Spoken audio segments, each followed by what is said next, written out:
कृष्णाय वासुदेवाय हरये परमात्मने प्रणतः क्लेशनाशाय गोविंदाय नमो नमः। जब भी कोई इंसान दुनिया की बनी बनाई लीक से हटकर अपना एक नया रास्ता बनाने की कोशिश करता है तो सबसे पहले उसे मिलती है अकेलापन, अपनों की बेरुखी, समाज का उपहास और खुद के भीतर उठता हुआ संदेहों का एक भयानक तूफान। भीड़ में चलना बहुत आसान है क्योंकि वहां कोई जिम्मेदारी नहीं होती, कोई व्यक्तिगत पहचान नहीं होती। लेकिन जब आप भीड़ से अलग होकर बिना किसी सहारे के अपनी मंजिल की ओर कदम बढ़ाते हैं तो वो सफर कितना दर्दनाक, कितना चुनौतीपूर्ण और अंततः कितना चमत्कारी हो सकता है। इसी शाश्वत सत्य को आज हम भगवान श्री कृष्ण के एक अद्भुत उपदेश और एक अत्यंत मर्मस्पर्शी कहानी के माध्यम से समझेंगे। ये कहानी केवल एक काल्पनिक कथा नहीं है, बल्कि ये हर उस इंसान के जीवन का दर्पण है जो अपनी जिंदगी में कुछ अलग करने की चाह में आज खुद को अकेला, टूटा हुआ और बेसहारा महसूस कर रहा है। जब आप इस कहानी के पहले भाग को सुनेंगे तो आपको अपने भीतर के दर्द, अपने संघर्ष और अपनी खामोश चीखों का जवाब मिलेगा। आइए महाभारत के उस रणक्षेत्र में चलते हैं जहां अर्जुन के विषाद को दूर करने के लिए योगेश्वर श्री कृष्ण ने उन्हें एकाकी संघर्ष का वो गुप्त ज्ञान दिया था जो आज भी भटके हुए मन को जीने का एक नया नजरिया देता है। कुरुक्षेत्र की युद्ध भूमि पर शंखनाद हो चुका था। दोनों ओर सेनाएं खड़ी थीं, लेकिन अर्जुन का गांडीव उनके हाथों से सरक रहा था। उनके माथे पर पसीने की बूंदें थीं और आंखों में गहरा विषाद था। अर्जुन ने रथ के अग्रभाग पर सारथी के रूप में बैठे श्री कृष्ण की ओर देखा और अत्यंत व्यथित स्वर में कहा, हे केशव, मेरा मन अत्यंत अशांत है। जब मैं इस विशाल जनसमूह को देखता हूं तो मुझे लगता है कि मैं अपनी ही मान्यताओं, अपने ही बंधु बांधवों और इस पूरे समाज के विरुद्ध अकेला खड़ा हूं। केशव, जब कोई व्यक्ति समाज की तय की हुई मर्यादाओं और लीक से हटकर अपने कर्तव्य पथ पर बिना किसी सहारे के आगे बढ़ता है तो उसे केवल अकेलापन और दर्द ही क्यों मिलता है? क्या भीड़ से हटकर चलने वाले का हश्र हमेशा केवल आंसुओं और संघर्षों से ही भरा होता है? मुझे समझाइए माधव, इस एकाकी मार्ग का अंतिम सत्य क्या है? श्री कृष्ण ने अत्यंत मंद और रहस्यमयी मुस्कान के साथ अर्जुन की ओर देखा। उनकी आंखों में असीम करुणा थी।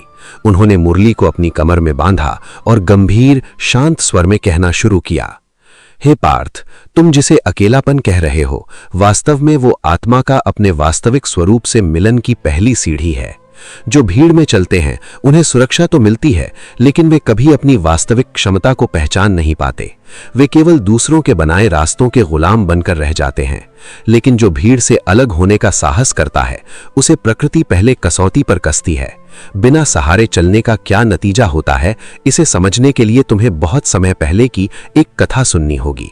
ध्यान से सुनो अर्जुन, ये कहानी केवल एक व्यक्ति की नहीं बल्कि हर उस जीव की है जो इस संसार में अपनी अनूठी पहचान बनाने के लिए छटपटाता है। बहुत समय पहले की बात है। आर्यावर्त के एक अत्यंत समृद्ध और वैभवशाली राज्य रूपगढ़ में देवव्रत नाम का एक अत्यंत प्रतिभाशाली युवक रहता था। रूपगढ़ एक ऐसा नगर था जहां के लोग केवल धन, प्रसिद्धि और समाज द्वारा तय किए गए खोखले पैमानों के पीछे भागते थे।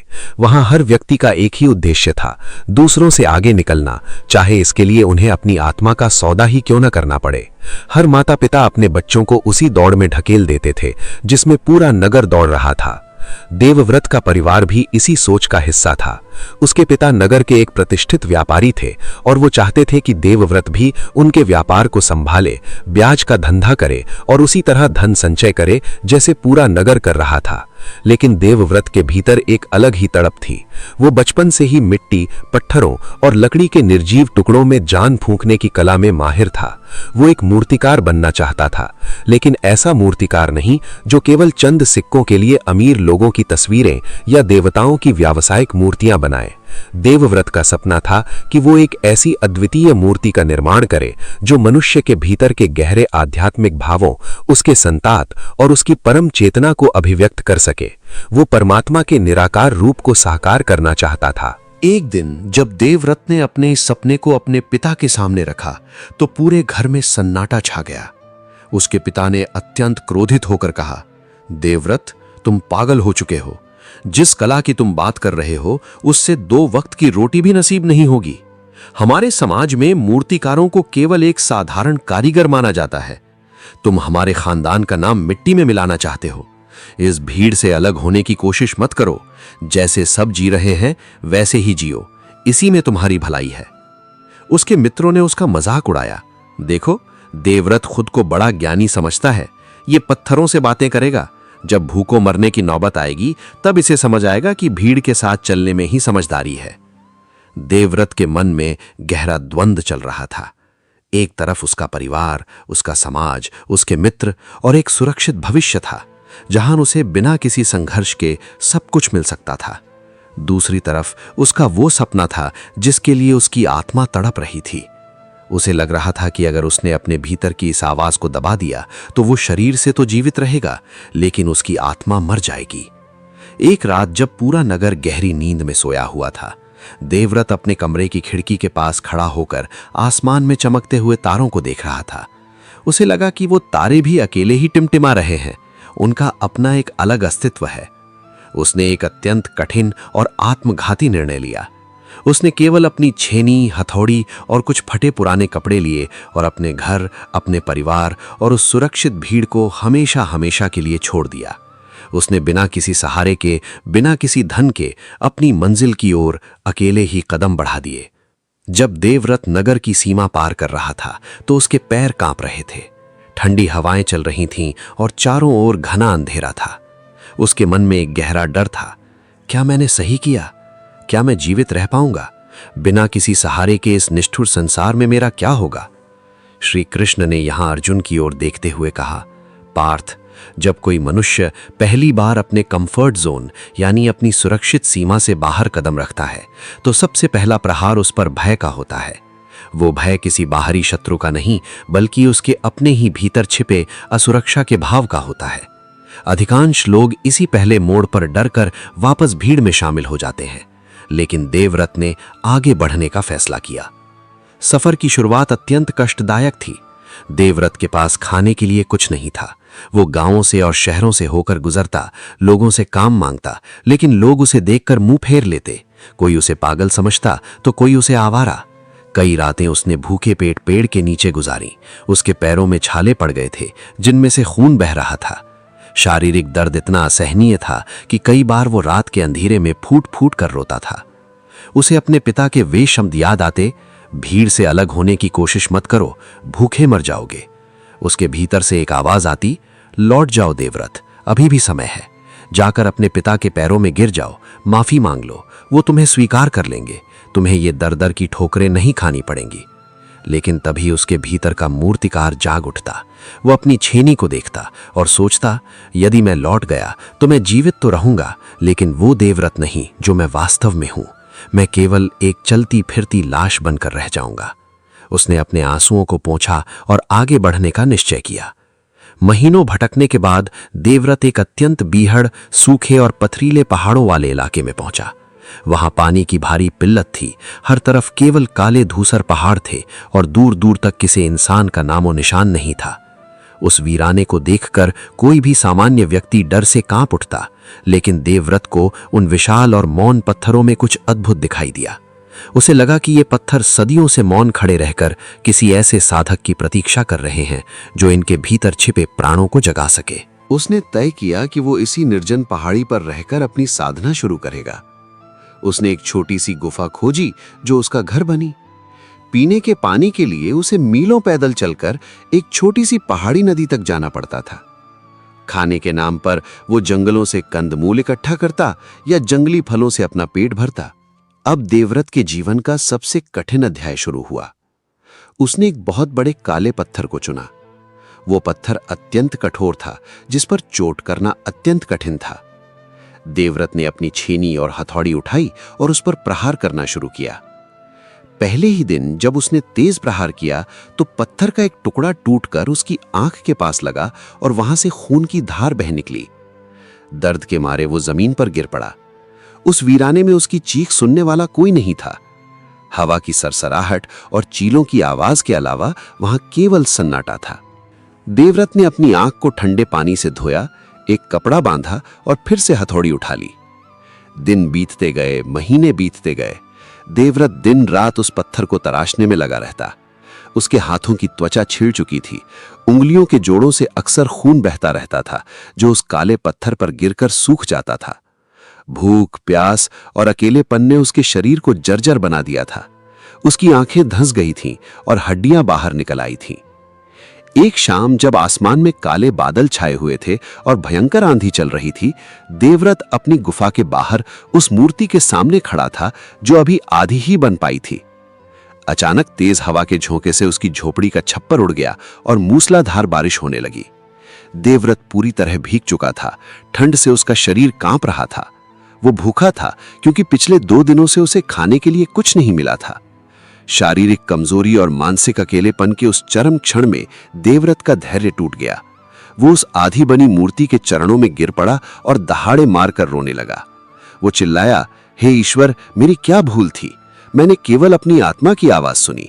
मैंने किसी का बुरा नहीं किया, किसी का अधिकार नहीं छीना। फिर मुझे ये सजा क्यों मिल रही है? क्यों मैं इस वीराने में भूखा, प्यासा और तड़पता हुआ मर रहा हूं? क्या भीड़ से हटकर चलने का यही हश्र होता है? क्या सचमुच बिना सहारे के चलना एक अभिशाप है? मुझे कोई बचाने वाला क्यों नहीं है? उस रात देवव्रत को तेज बुखार आ गया। वो चेतना और अचेतना के बीच झूल रहा था। उसे लग रहा था कि उसका अंत निकट है। उसे अपनी मां का चेहरा याद आ रहा था, अपने घर का वो आरामदायक बिस्तर याद आ रहा था जहां बीमारी में मां उसके सिर पर हाथ फेरती थी। उसने अपनी आंखें बंद कर लीं और सोचा कि शायद सुबह का सूरज वो कभी नहीं देख पाएगा। श्री कृष्ण ने यहां अपनी कहानी को थोड़ा रोका और अर्जुन की ओर देखा, जिनकी आंखों में आंसू थे। अर्जुन ने कहा, हे जनार्दन, देवव्रत का ये दर्द अत्यंत मर्मस्पर्शी है। क्या सचमुच ईश्वर इतने निष्ठुर हैं कि वे अपने साधक को इस कदर तड़पाते हैं? क्या उसका ये एकाकी प्रयास व्यर्थ चला जाएगा?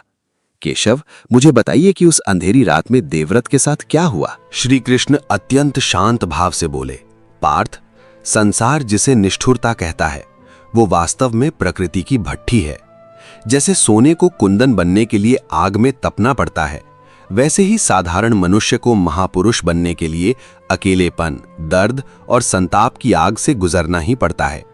जब तक मनुष्य के पास कोई भी बाहरी सहारा होता है, चाहे वो परिवार का हो, धन का हो या मित्रों का, तब तक वो पूरी तरह से अपनी आंतरिक शक्ति पर निर्भर नहीं हो पाता।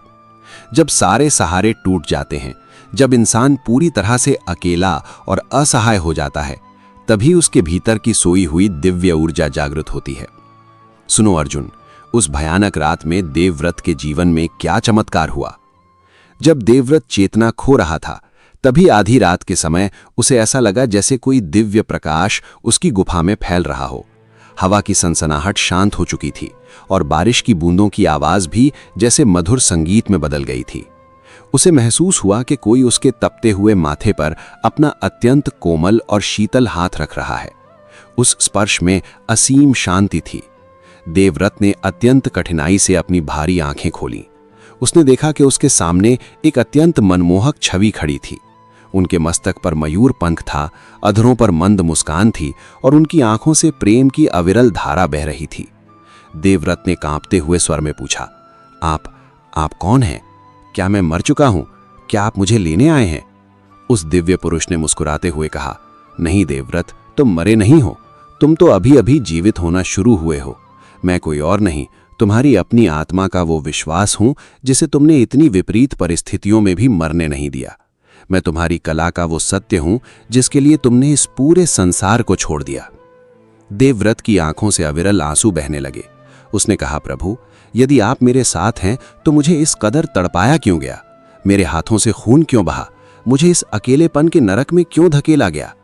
भगवान ने अत्यंत मधुर स्वर में उत्तर दिया, देवव्रत, जिसे तुम अकेलापन कह रहे हो वो वास्तव में एकांत है। भीड़ में शोर होता है जहां तुम कभी मेरी आवाज नहीं सुन पाते। इस एकांत में ही तुम अपने भीतर की उस असीम शक्ति को महसूस कर पाए हो। तुम्हारे हाथों से जो खून बहा है वो तुम्हारे भीतर के अहंकार और सांसारिक मोह का विसर्जन था। ये दर्द ही तुम्हारी छेनी है जो तुम्हारे भीतर के साधारण मनुष्य को तराश कर एक देवदूत बना रही है। उठो देवव्रत, तुम्हारा संघर्ष अभी समाप्त नहीं हुआ है। तुम्हें संसार को दिखाना है कि जब कोई व्यक्ति बिना किसी सहारे के अपनी आत्मा के बल पर खड़ा होता है तो वो किस प्रकार नियति को भी बदलने की ताकत रखता है। ये कहकर वो दिव्य छवि अंतर्धान हो गई। सुबह जब सूरज की पहली किरण देवव्रत के चेहरे पर पड़ी तो वो चौंक कर उठ बैठा। उसका बुखार गायब हो चुका था। उसके शरीर में एक अद्भुत अभूतपूर्व ऊर्जा का संचार हो रहा था। उसके हाथों के घाव पूरी तरह से ठीक तो नहीं हुए थे, लेकिन अब उनमें दर्द की जगह एक नई दृढ़ता थी। उसकी आंखों में अब निराशा का अंधेरा नहीं, बल्कि दृढ़ संकल्प का तेज था। उसने अपनी छेनी और हथौड़ी को हाथ में लिया। उसने महसूस किया कि अब पत्थर पर चोट करते समय उसके हाथ कांप नहीं रहे थे। वो बिना किसी भूख प्यास के एहसास के एक नए उन्माद और परम आनंद के साथ उस मूर्ति को तराशने में जुट गया। अब वो अकेला नहीं था। उसे लग रहा था कि हर प्रहार के साथ स्वयं ब्रह्मांड की शक्तियां उसके हाथों को गति दे रही थीं। धीरे धीरे वर्ष बीतते गए। देवव्रत के बारे में रूपगढ़ नगर के लोग लगभग भूल चुके थे।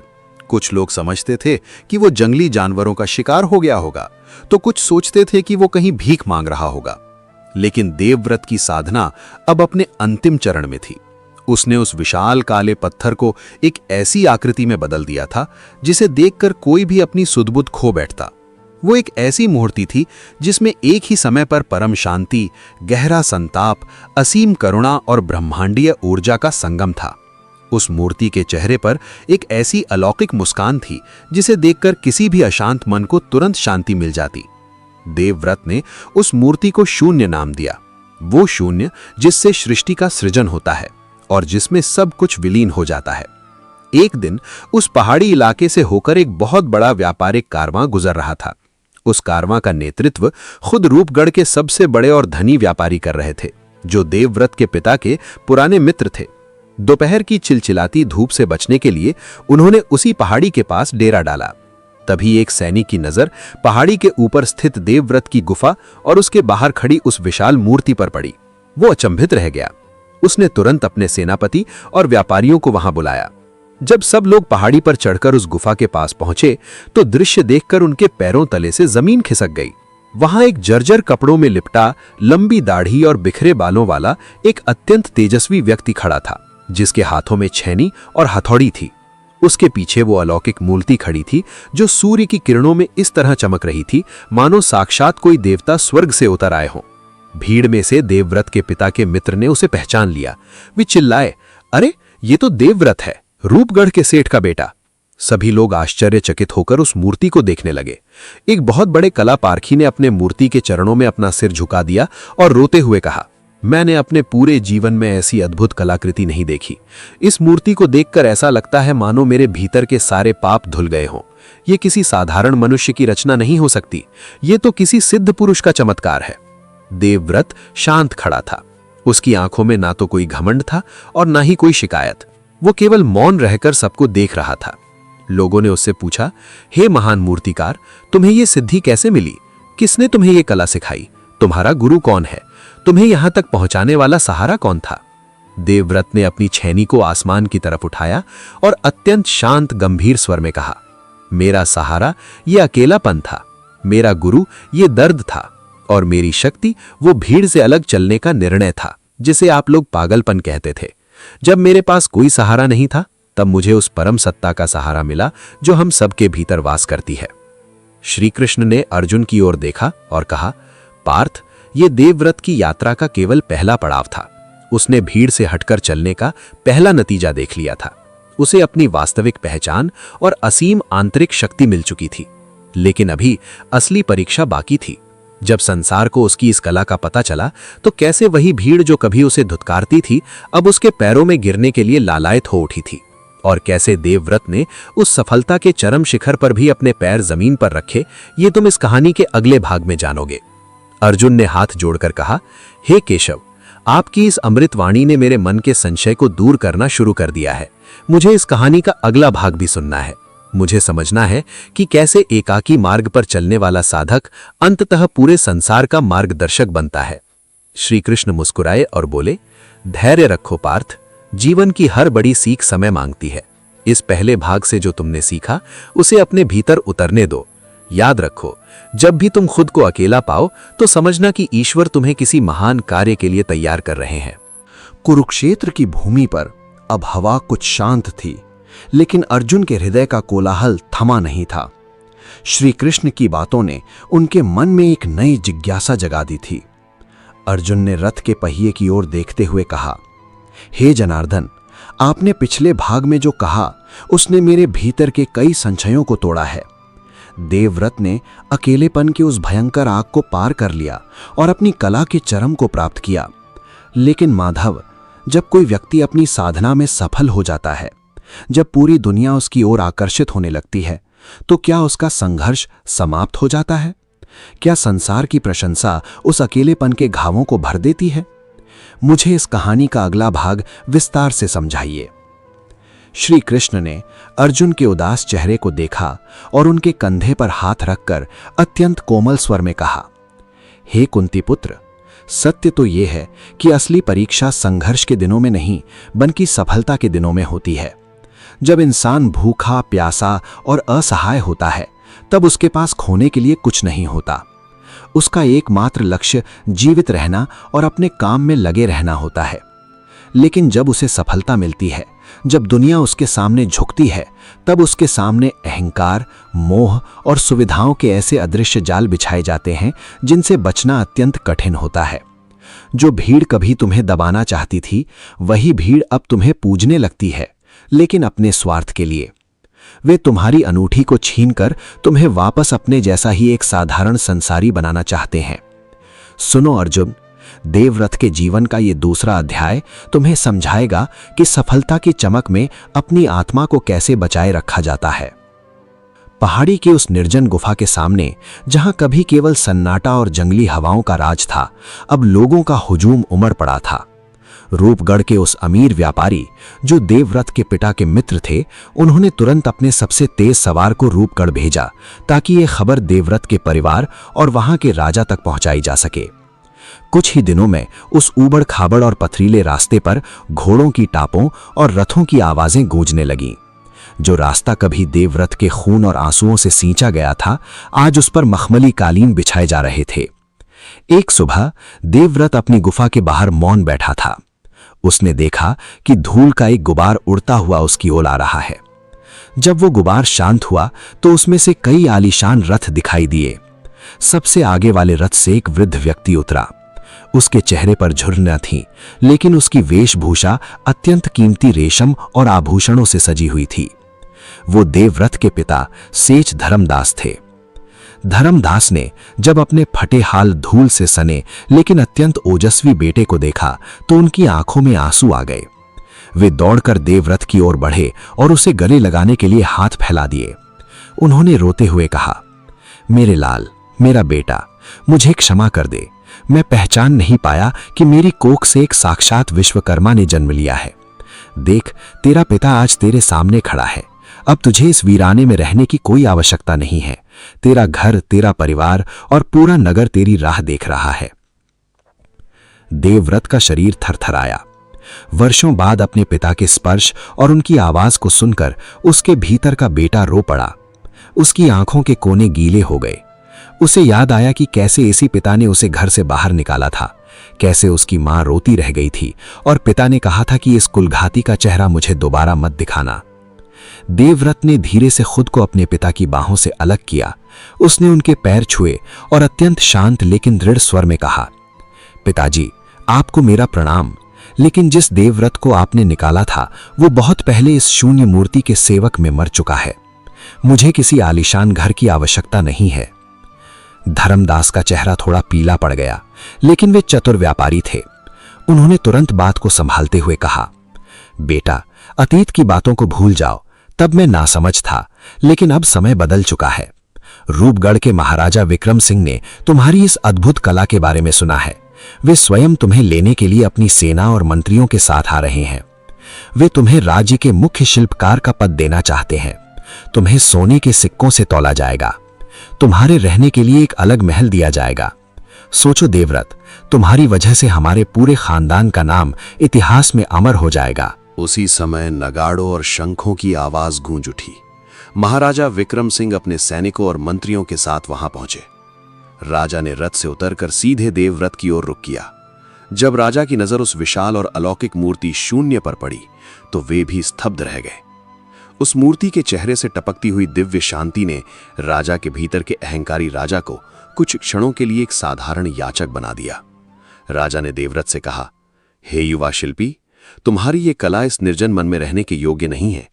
इस मूर्ति को हमारे राजमहल के मुख्य चौक पर होना चाहिए, जहां पूरी दुनिया इसके दर्शन कर सके। हम तुम्हें 50,000 स्वर्ण मुद्राएं, एक भव्य प्रासाद और राज्य के सर्वोच्च शिल्पी का सम्मान देते हैं। हमारे साथ चलो और अपनी इस कला को हमारे दरबार की शोभा बनाओ। यहां श्री कृष्ण ने अर्जुन की ओर देखा और बोले, पार्थ, जरा सोचो, जो युवक कुछ समय पहले एक एक दाने के लिए तरस रहा था, जिसके शरीर पर फटे चिथड़े थे, आज उसके कदमों में सोने के ढेर और राजा का आमंत्रण था। ये सफलता की वो पहली परीक्षा थी जहां मनुष्य का अस्तित्व दांव पर लगा होता है। क्या देवव्रत ने उस सोने के पिंजरे को स्वीकार किया? अर्जुन ने उत्सुकता से पूछा। हाँ माधव, क्या देवव्रत ने राजा का प्रस्ताव स्वीकार कर लिया? क्या वो अपने पिता के साथ वापस चला गया? श्री कृष्ण ने आगे की कथा सुनाना शुरू किया। देवव्रत ने कुछ क्षणों के लिए अपनी आंखें बंद की। उसे अपने भीतर उसी बांसुरी वाले की दिव्य आवाज सुनाई दी, तुम्हारी कला का सत्य इस संसार के बंधनों से ऊपर है। लेकिन देवव्रत ने सोचा कि शायद यदि उसकी मूर्ति राजमहल में जाएगी तो हजारों लोग जो अशांत हैं, जो सांसारिक दुखों से तड़प रहे हैं, वे इस मूर्ति को देखकर शांति पा सकेंगे। उसका उद्देश्य केवल खुद को बचाना नहीं था, बल्कि अपनी कला के माध्यम से संसार का कल्याण करना भी था। उसने राजा की ओर देखकर कहा, हे महाराज, मैं आपके प्रस्ताव को स्वीकार करता हूं, लेकिन मेरी एक शर्त है। ये मूर्ति किसी राजा की संपत्ति नहीं होगी। इसे राजमहल के भीतर नहीं, बल्कि नगर के मुख्य चौराहे पर स्थापित किया जाएगा, जहां राज्य का सबसे गरीब और पीड़ित व्यक्ति भी बिना किसी रोक टोक के इसके दर्शन कर सके। और मैं कोई सरकारी कर्मचारी बनकर काम नहीं करूंगा, मैं स्वतंत्र रहकर केवल अपनी कला की साधना करूंगा। राजा विक्रम सिंह ने कुछ हिचकिचाहट के बाद उसकी शर्त मान ली। वे देवव्रत और उसकी विशाल मूर्ति शून्य को अत्यंत आदर सत्कार के साथ रूपगढ़ ले आए। जब देवव्रत ने रूपगढ़ नगर में प्रवेश किया तो दृश्य अद्भुत था। जिस रास्ते से वो कभी सिर झुकाए भूखा प्यासा लोगों की गालियां सुनता हुआ निकला था, आज उसी रास्ते पर फूलों की वर्षा हो रही थी। लोग छतों पर खड़े होकर उस पर अक्षत और फूल बरसा रहे थे। उसके पुराने मित्र जो कभी उसका मजाक उड़ाते थे, आज भीड़ में सबसे आगे खड़े होकर चिल्ला रहे थे, देखो, ये हमारा प्रिय मित्र देवव्रत है। हमें हमेशा से पता था कि ये एक दिन बहुत बड़ा नाम करेगा। देवव्रत ने उन मित्रों की ओर देखा। उनके चेहरों पर चापलूसी और स्वार्थ की साफ झलक थी। उसने मन ही मन सोचा, जब मैं भूखा था तब इनमें से किसी ने मुझे सूखी रोटी का एक टुकड़ा भी नहीं दिया। आज जब राजा मेरे साथ हैं तो ये सब मेरे परम मित्र बन गए हैं। ये भीड़ कितनी मतलबी और खोखली है। राजमहल के पास देवव्रत के लिए एक बेहद खूबसूरत और बड़ा प्रासाद दिया गया। दास दासी उसकी सेवा में लगा दिए गए। रेशमी वस्त्र, स्वादिष्ट भोजन और ऐश्वर्य के तमाम साधन उसके कदमों में डाल दिए गए। उसके पिता धर्मदास और उनके परिवार की समाज में प्रतिष्ठा रातों रात आसमान छूने लगी। लोग उनके घर के बाहर कतारें लगाने लगे ताकि देवव्रत के माध्यम से राजा तक अपनी बात पहुंचा सके। शुरुआत में सब कुछ बहुत अच्छा लगा।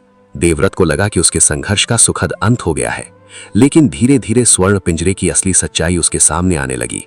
राजा ने अपनी प्रतिज्ञा के अनुसार शून्य मूर्ति को नगर के मुख्य चौक पर स्थापित तो कर दिया, लेकिन जल्द ही वहां सुरक्षा के कड़े इंतजाम कर दिए गए। सैनिकों ने घेरा बना लिया ताकि साधारण लोग मूर्ति के ज्यादा पास न जा सकें। केवल अमीर व्यापारी, सामंत और राजसी मेहमान ही मूर्ति के करीब जाकर उसकी कला की तारीफ करते और देवव्रत की प्रशंसा के पुल बांधते। एक दिन देवव्रत ने खिड़की से देखा कि एक अत्यंत गरीब, फटेहाल वृद्ध महिला अपनी बीमार पोती को गोद में लिए उस मूर्ति के पास जाना चाहती थी। वो रो रही थी और कह रही थी, मुझे इस मूर्ति के दर्शन करने दो। मैंने सुना है कि इसे देखने मात्र से मन की सारी पीड़ा दूर हो जाती है। लेकिन सैनिकों ने उसे धक्का देकर पीछे धकेल दिया और कहा, पीछे हटो बुढ़िया, अभी सेनापति जी दर्शन करने आ रहे हैं। तुम्हारे जैसे कंगालों के लिए ये जगह नहीं है। ये देखकर देवव्रत का दिल दहल गया। उसकी आंखों से आंसू बहने लगे। उसे समझ आ गया कि जिस शून्य को उसने पूरी मानवता के कल्याण के लिए अपने दर्द से सींचकर बनाया था, वो अब राजा और अमीरों की प्रतिष्ठा का साधन मात्र बनकर रह गया था। उसकी कला का दम घुट रहा था। दर्द की ये कहानी यहीं समाप्त नहीं हुई। असली संकट तब आया जब महाराजा विक्रम सिंह के मन में एक नया विचार आया। वे पड़ोसी राज्यों के राजाओं को अपनी शक्ति और वैभव दिखाना चाहते थे। एक शाम राजा ने देवव्रत को अपने निजी दरबार में बुलाया। राजा के पास उनके मुख्य सेनापति और चाटुकार मंत्री बैठे थे। राजा ने गर्व से मुस्कुराते हुए कहा, शिल्पी देवव्रत, तुम्हारी बनाई मूर्ति की चर्चा दूर दूर तक फैल गई है। पड़ोसी राज्य के राजा हमसे ईर्ष्या कर रहे हैं। अब हम चाहते हैं कि तुम हमारे लिए एक और मूर्ति बनाओ। ये मूर्ति तुम्हारी पिछली मूर्ति से भी 2 गुनी बड़ी होनी चाहिए। देवव्रत ने पूछा, महाराज, आप उस मूर्ति में किस भाव को देखना चाहते हैं? राजा ने अपनी मूंछों पर ताव देते हुए कहा, उस मूर्ति में मेरी छवि होनी चाहिए। एक ऐसा योद्धा राजा जिसके एक हाथ में तलवार हो, जिसके पैरों के नीचे हमारे शत्रुओं के कटे हुए सिर हो और उसकी आंखों से भय और संहार टपकता हो। हम चाहते हैं कि जो भी उस मूर्ति को देखे वो हमारी शक्ति से कांप उठे। ये मूर्ति हमारे विजय स्मारक के रूप में स्थापित की जाएगी। ये सुनकर देवव्रत के पैरों के नीचे से जमीन खिसक गई। वो कुछ क्षणों के लिए मौन रह गया। फिर उसने अत्यंत शांत लेकिन स्पष्ट स्वर में कहा, महाराज, मुझे क्षमा करें। मेरी छैनी और हथौड़ी केवल उस परमात्मा के सत्य, शांति और करुणा को तराशना जानती है। मैं हिंसा, भय और संहार की मूर्ति नहीं बना सकता। कला का उद्देश्य मनुष्य के भीतर के देवत्व को जगाना है, उसके भीतर के दानव या अहंकार को संतुष्ट करना नहीं। मैं आपकी ऐसी मूर्ति नहीं बना पाऊंगा। दरबार में सन्नाटा छा गया। मंत्रियों के चेहरे पीले पड़ गए। महाराजा विक्रम सिंह की आंखें क्रोध से लाल हो गईं। उन्होंने अपने सिंहासन के हत्थे पर जोर से हाथ मारा और गर्जना की, देवव्रत, तुम भूल रहे हो कि तुम किससे बात कर रहे हो। तुम कोई स्वतंत्र शिल्पी नहीं हो, तुम हमारे राज्य के अधीन हो। हमने तुम्हें मान, सम्मान, धन और वैभव दिया है। अगर हम तुम्हें शिखर पर बैठा सकते हैं तो तुम्हें मिट्टी में भी मिला सकते हैं। तुम्हें हमारी आज्ञा का पालन करना ही होगा। देवव्रत ने अपना सिर ऊपर उठाया। उसकी आंखों में कोई डर नहीं था। उसने कहा, महाराज, आपने मुझे जो कुछ भी दिया है वो सब मैं इसी क्षण यहीं छोड़ने को तैयार हूं, लेकिन मैं अपनी आत्मा और अपनी कला का सौदा नहीं करूंगा। राजा ने क्रोध में आकर चिल्लाकर कहा, सैनिकों, इस गुस्ताख को इसके महल में नजरबंद कर दिया जाए और इसके परिवार को भी सूचित कर दिया जाए कि यदि 3 दिनों के भीतर देवव्रत ने हमारी आज्ञा स्वीकार नहीं की तो इसके पूरे परिवार की संपत्ति जब्त कर ली जाएगी और इन्हें राज्य से निष्कासित कर दिया जाएगा। जब देवव्रत को उसके महल में नजरबंद कर दिया गया तो उस रात उसके पास उसके पिता धर्मदास और उसके भाई आए। वे अत्यंत भयभीत और क्रोधित थे। धर्मदास ने देवव्रत के पैर पकड़ लिए और रोते हुए कहा, बेटा, ये तूने क्या अनर्थ कर दिया। राजा से कोई इस तरह बात करता है? वे साक्षात ईश्वर के समान होते हैं। उनकी एक नजर हमारे पूरे परिवार को बर्बाद कर सकती है। तू क्यों हमेशा अपनी जिद पर अड़ा रहता है? एक राजा की मूर्ति ही तो बनानी है, बना दे। इसमें तेरा क्या बिगड़ेगा? तुझे और धन मिलेगा, हमारा सम्मान और बढ़ेगा। उसके भाई ने कहा, हां भैया, तुम अपनी कला के चक्कर में हम सबकी जान दांव पर लगा रहे हो। हमारे पास जो कुछ भी है वो सब राजा की कृपा से है। यदि तुमने उनकी बात नहीं मानी तो हम सब सड़क पर आ जाएंगे। क्या तुम यही चाहते हो? अपनों के ये शब्द देवव्रत के सीने में तीर की तरह चुभ रहे थे। उसे उस समय महसूस हुआ कि जब वो जंगल में अकेला भूखा सो रहा था तब वो शारीरिक रूप से पीड़ित था, लेकिन आज जब वो अपनों के बीच घिरा हुआ था तब वो मानसिक रूप से अत्यंत गहरे नरक में था। जो परिवार उसे अपना कह रहा था वे वास्तव में उससे नहीं बल्कि उसकी सफलता से मिलने वाले ऐश्वर्य से प्यार करते थे। उन्हें उसकी आत्मा के सत्य से कोई लेना देना नहीं था। देवव्रत ने खिड़की से बाहर देखा। अंधेरी रात थी, ठीक वैसी ही रात जैसी उस दिन थी जब उसने पहली बार अपना घर छोड़ा था। उसने मन ही मन विचार किया, भीड़ का हिस्सा बनने का यही हश्र होता है। वे तुम्हें सोने के पिंजरे में बंद कर देंगे, तुम्हारी उड़ने की शक्ति छीन लेंगे, और जब तुम उनके इशारे पर नाचने से मना करोगे तो वे तुम्हें ही दोषी ठहराएंगे। बिना सहारे के चलना कठिन जरूर है, लेकिन उस रास्ते पर कम से कम तुम्हारी आत्मा तो आजाद रहती है। श्री कृष्ण ने यहां अर्जुन की ओर देखा और बोले, पार्थ, ये देवव्रत के जीवन की सबसे कठिन परीक्षा थी। एक तरफ उसका परिवार था जिसे वो प्यार करता था और जो उसकी वजह से संकट में था। दूसरी तरफ उसकी कला और उसकी आत्मा का सत्य था। यदि वो राजा की बात मान ही लेता तो वो पूरी जिंदगी एक गुलाम कलाकार बनकर रह जाता। यदि वो मना करता तो उसके अपनों पर संकट आ जाता। ऐसी स्थिति में एक सच्चे साधक को क्या करना चाहिए? अर्जुन ने अत्यंत व्याकुल होकर पूछा, केशव, ये तो अत्यंत धर्म संकट की स्थिति है। देवव्रत इस जाल से कैसे बाहर निकला? क्या उसने राजा की बात मान ली या उसने कोई और रास्ता चुना? कृपया मुझे शीघ्र बताइए। श्री कृष्ण ने अत्यंत गंभीर स्वर में कहा, सुनो पार्थ, जब धर्म और सत्य की रक्षा की बात आती है तो मनुष्य को अपने सबसे प्रिय संबंधों का भी मोह छोड़ना पड़ता है। देवव्रत ने वही किया जो केवल एक अत्यंत साहसी और भीड़ से पूरी तरह मुक्त व्यक्ति ही कर सकता था। तीसरे दिन की सुबह राजा के सैनिक देवव्रत को दरबार में लेकर आए। राजा विक्रम सिंह अपने सिंहासन पर गर्व से बैठे थे। उन्हें पूरा विश्वास था कि परिवार के दबाव और मृत्यु के भय से देवव्रत का हौसला टूट गया होगा। राजा ने पूछा, कहो शिल्पी देवव्रत, क्या तुमने अपना निर्णय बदल लिया है? क्या तुम हमारी विजय मूर्ति बनाने के लिए तैयार हो? देवव्रत ने राजा की आंखों में सीधे देखते हुए कहा, महाराज, मैंने अपना निर्णय ले लिया है। मैं आपकी मूर्ति अवश्य बनाऊंगा। राजा के चेहरे पर एक विजयी मुस्कान तैर गई। उन्होंने मंत्रियों की ओर देखकर कहा, देखा, अंततः इसे हमारी शक्ति के सामने झुकना ही पड़ा। लेकिन देवव्रत ने अपनी बात जारी रखते हुए कहा, परंतु महाराज, मेरी एक अंतिम इच्छा है। मैं चाहता हूं कि उस नई मूर्ति का निर्माण मैं उसी पथरीली पहाड़ी पर जाकर करूं जहां मैंने शून्य का निर्माण किया था। वहां का वातावरण शांत है और कला के सृजन के लिए उपयुक्त है। मैं यहां राजमहल के कोलाहल में काम नहीं कर पाऊंगा और मैं अपनी सुरक्षा के लिए आपके सैनिकों को भी साथ नहीं ले जाऊंगा। जब मूर्ति पूरी हो जाएगी, मैं स्वयं आपको संदेश भेज दूंगा। राजा ने सोचा कि देवव्रत अब उनके नियंत्रण में है, इसलिए उसकी ये छोटी सी शर्त मानने में कोई बुराई नहीं थी। राजा ने कहा, ठीक है, हम तुम्हें 1 वर्ष का समय देते हैं। तुम पहाड़ी पर जाओ और हमारे वैभव की वो ऐतिहासिक मूर्ति तैयार करो।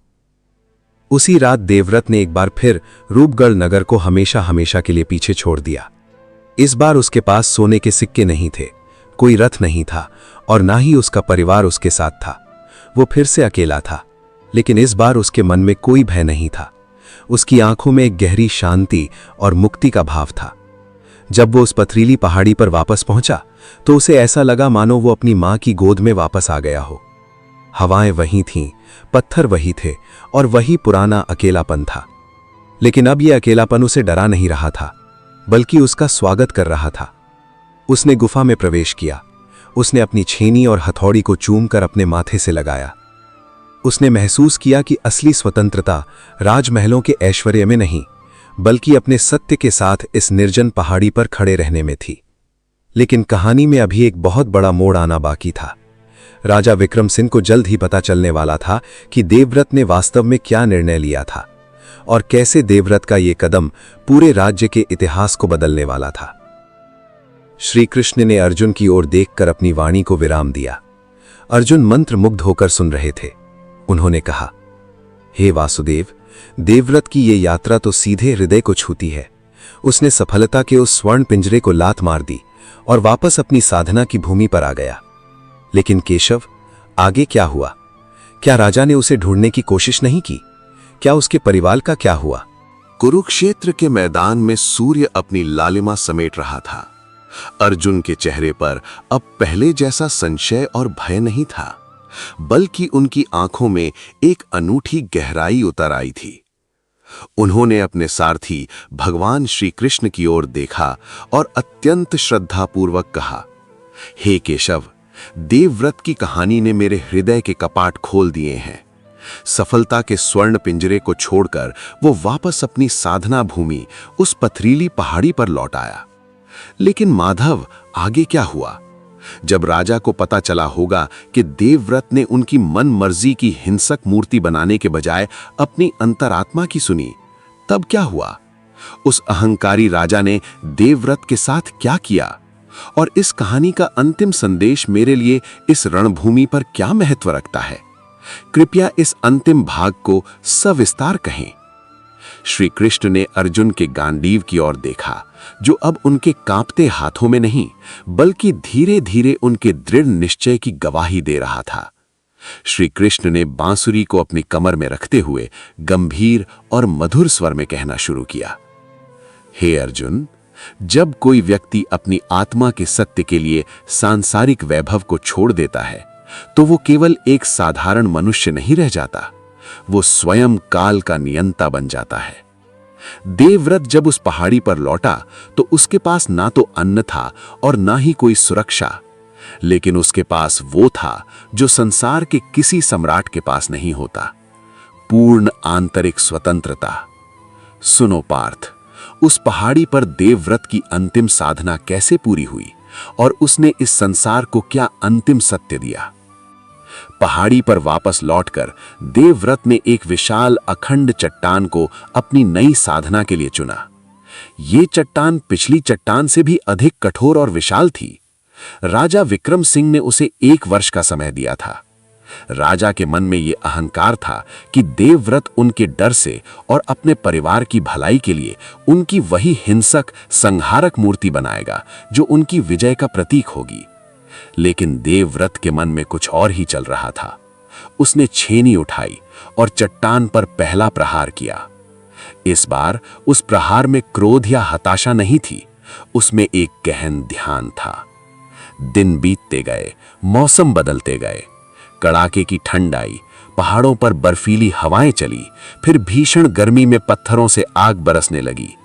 लेकिन देवव्रत बिना रुके, बिना थके अपनी साधना में लीन रहा।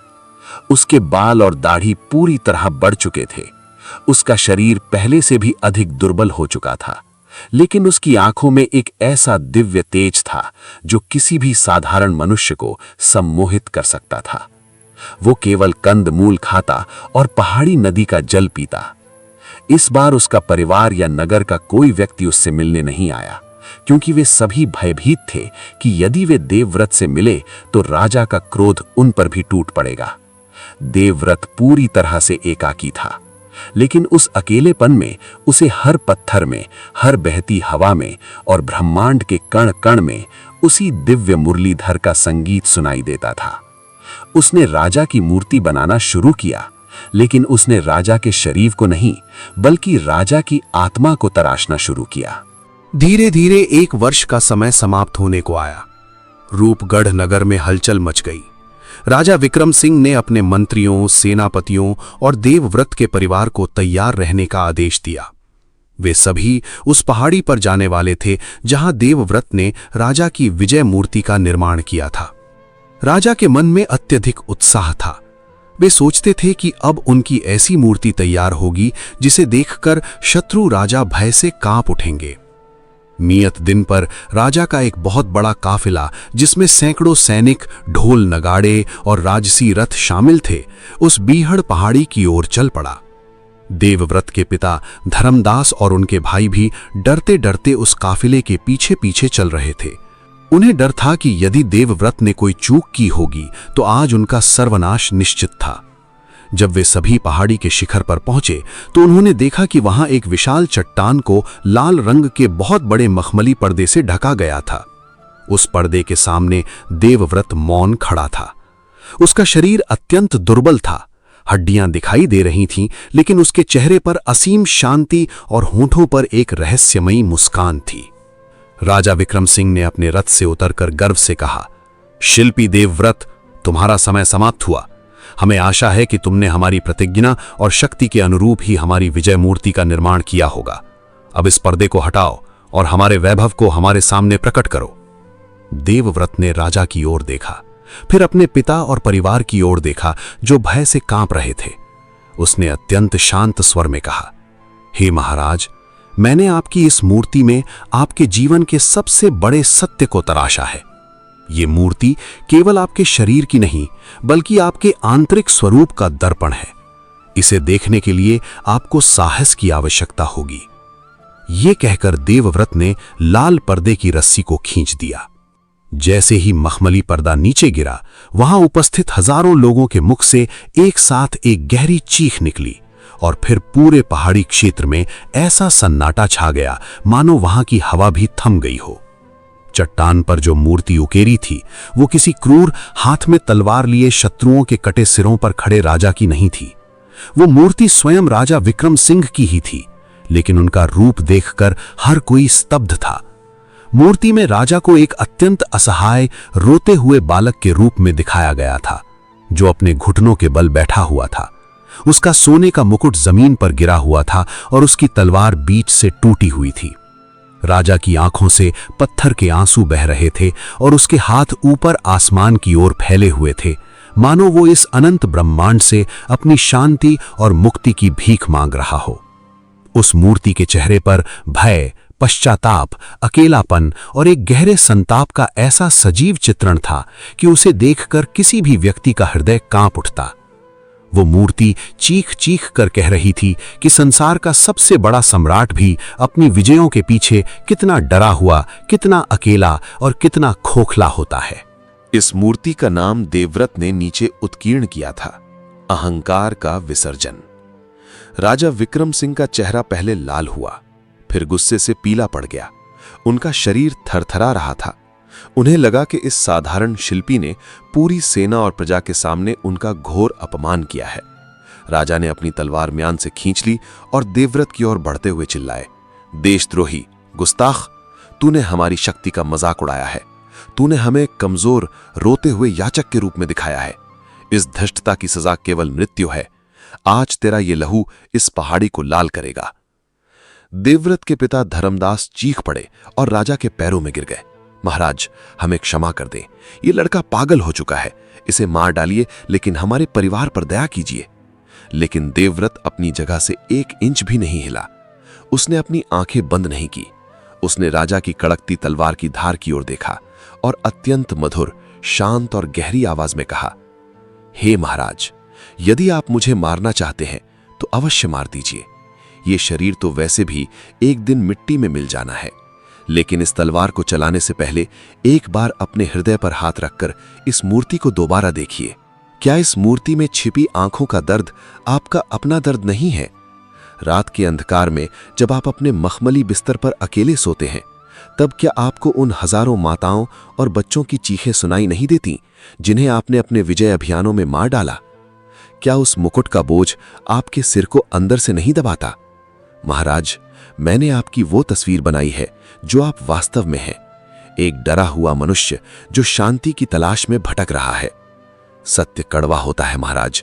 यदि आप सत्य को मारना चाहते हैं तो चलाइए अपनी तलवार। देवव्रत के इन शब्दों में एक ऐसी दिव्य शक्ति थी, एक ऐसी रूहानी तड़प थी कि राजा विक्रम सिंह के हाथ हवा में ही ठिठक गए। उनके हाथ से तलवार छूटकर जमीन पर गिर पड़ी। राजा ने उस मूर्ति के चेहरे को दोबारा देखा। उस पत्थर के चेहरे में उन्हें अपने ही बचपन की मासूमियत, अपने ही जीवन की भूलें और अपनी ही आत्मा की चीख दिखाई दी। अचानक राजा के भीतर का कठोर शासक टूटकर बिखर गया। उनकी आंखों से आंसुओं का सैलाब बह निकला। पूरे राज्य की सेना और प्रजा के सामने राजा विक्रम सिंह उस मूर्ति के सामने घुटनों के बल बैठ गए, ठीक उसी मुद्रा में जिस मुद्रा में देवव्रत ने उन्हें तराशा था। राजा फूट फूट कर रोने लगे। उन्होंने देवव्रत के धूल से सने पैरों को पकड़ लिया और कहा, शिल्पी, तुमने मुझे हरा दिया। मेरी सेनाएं तलवारों से राज्यों को जीतती थीं, लेकिन तुम्हारी इस छेनी ने सीधे मेरी आत्मा को जीत लिया। तुमने मुझे मेरा असली रूप दिखा दिया। मैं इस अहंकार के बोझ से थक चुका था। मुझे क्षमा कर दो। मुझे शांति का मार्ग दिखाओ। भीड़ में खड़े देवव्रत के पिता, उसके मित्र और पूरा समाज मूक दर्शक बनकर इस चमत्कार को देख रहा था। जो भीड़ कभी देवव्रत को पागल, आवारा और निकम्मा कहती थी, आज वही भीड़ उसके चरणों में नतमस्तक थी। लेकिन देवव्रत के मन में ना तो कोई विजय का अहंकार था और ना ही कोई गर्व। उसने राजा को धीरे से उठाया और कहा, महाराज, उठिए। शांति किसी बाहरी विजय में नहीं, बल्कि अपने भीतर के सत्य को स्वीकार करने में है। जिस दिन आप अपने मुकुट से अधिक प्रजा के आंसुओं की चिंता करेंगे, उसी दिन आपको परम शांति मिल जाएगी। देवव्रत ने अपनी छेनी और हथौड़ी को उस मूर्ति के चरणों में रख दिया। उसने अपने पिता की ओर देखा, उन्हें अंतिम बार प्रणाम किया और फिर बिना कुछ कहे, बिना किसी धन या सम्मान को छुए, घने पहाड़ों की ओर अकेला ही चल पड़ा। वो अब पूरी तरह से स्वतंत्र था, भीड़ से कोसों दूर, अपनी परम चेतना में लीन। श्री कृष्ण ने अर्जुन की ओर देखा, जिनकी आंखों से अविरल अश्रुधारा बह रही थी। श्री कृष्ण ने कहा, देखा पार्थ, ये होता है भीड़ से अलग, बिना सहारे चलने का नतीजा। शुरुआत में तुम्हें दर्द मिलेगा, अपने छोड़ देंगे, दुनिया हंसेगी, शरीर टूटेगा और मन में भयंकर संदेह उठेंगे। लेकिन यदि तुम अपने स्वधर्म पर, अपने सत्य पर अडिग रहे, तो अंततः वही दुनिया जो तुम्हें गिराना चाहती थी, तुम्हारे कदमों में आकर झुकेगी। भीड़ तुम्हें केवल एक मुखौटा दे सकती है, लेकिन एकांत तुम्हें तुम्हारा वास्तविक स्वरूप देता है। देवव्रत ने यदि अपने पिता की बात मानकर भीड़ का रास्ता चुना होता तो वो आज एक साधारण व्यापारी बनकर मर चुका होता और उसे कोई याद नहीं रखता।